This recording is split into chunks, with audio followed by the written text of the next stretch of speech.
Black people can't afford to indulge rich white people's need to endlessly flagellate themselves. They just want prices to go down and good jobs and the police when you call them.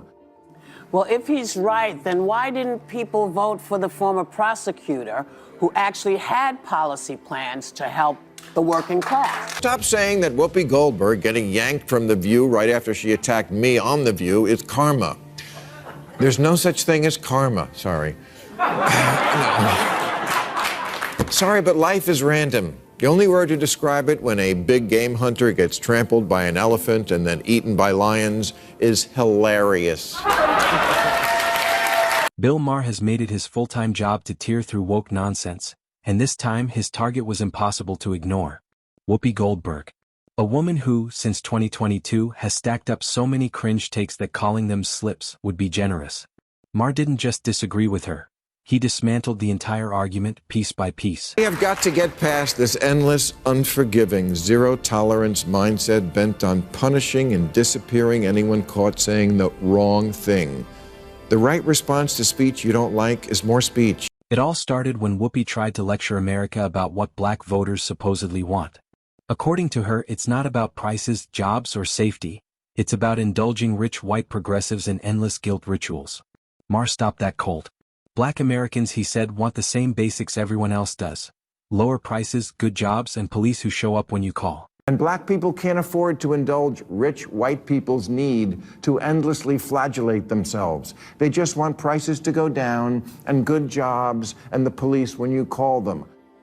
Well, if he's right, then why didn't people vote for the former prosecutor who actually had policy plans to help the working class? I mean, instead of addressing the point, Whoopi pivoted fast.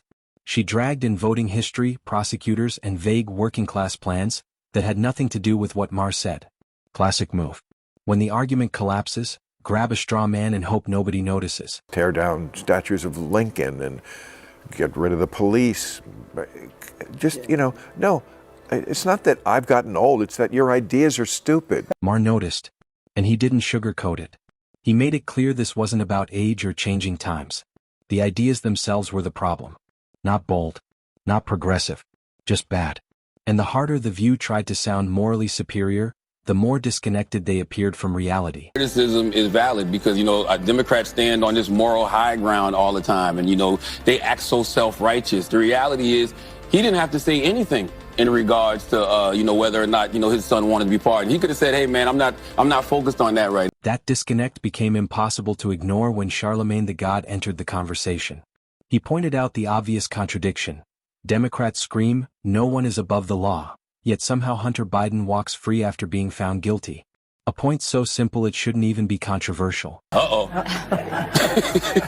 only because you don't know that it was a lie. We don't know why he changed You really think he just changed his mind over Thanksgiving weekend all of a sudden? No, I'm going to tell you what I think. Okay. Yeah. I think he changed his mind because he got sick of watching everybody else get over. Whoopi jumped in immediately, cutting him off. She claimed Biden didn't lie, that nobody knows why he changed his mind.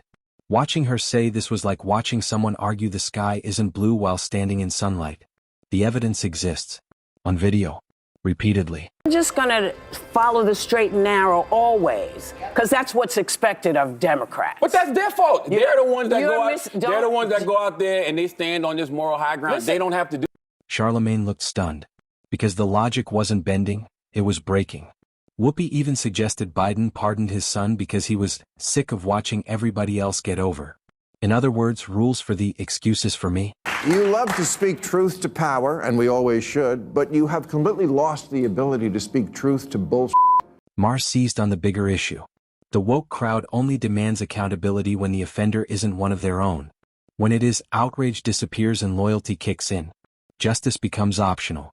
Principles become flexible. Is it appropriate to bury the Hunter Biden? You're talking about the press doing that? He's saying that's what they did, and that is what they did. They buried the Hunter Biden story before the election because they were like, we can't risk having the election thrown to Trump. We'll tell them after the election. And we know for a fact that that's what they did? Of course. You don't but follow I'm this. saying you know for a fact that that's what they did. I don't know what they did. I know, because you only watch MSNBC. No, that's not true. Then came the media.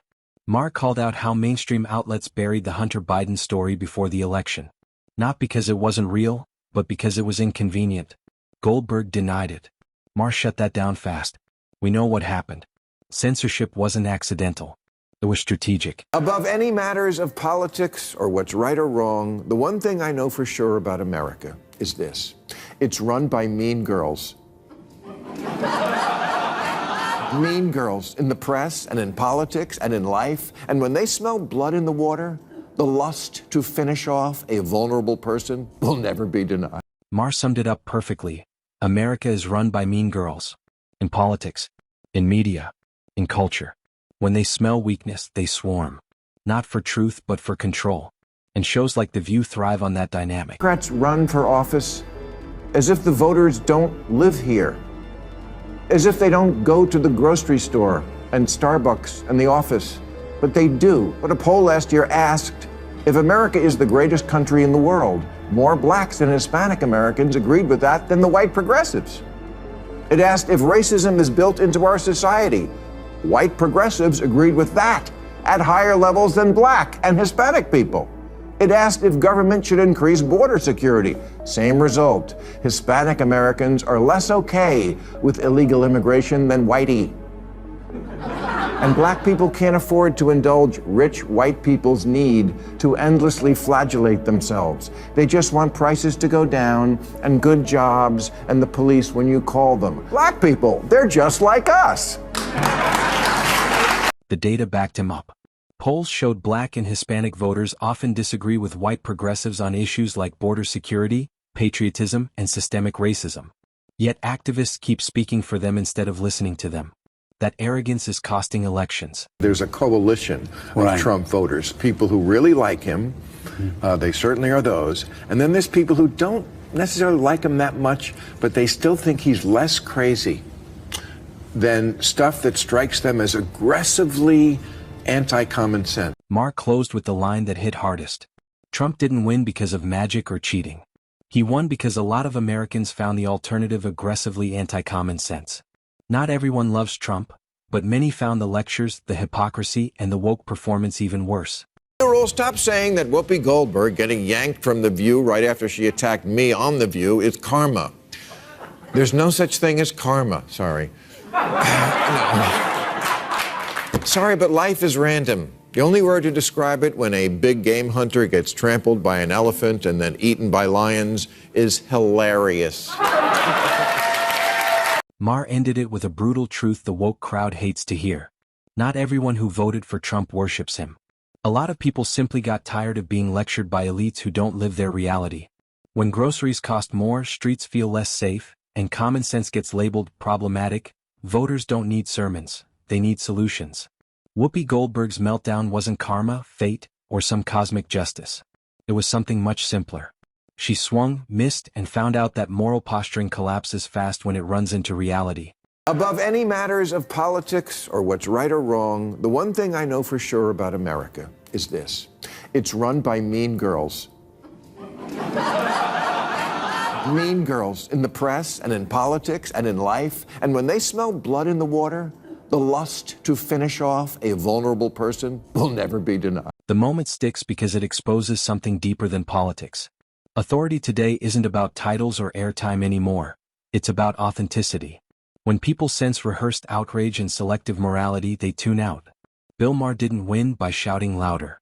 He won by saying what many were already thinking and refusing to apologize for it. And that's why moments like this linger. Not because they're loud, but because they reveal how fragile performative righteousness really is once the laughter starts.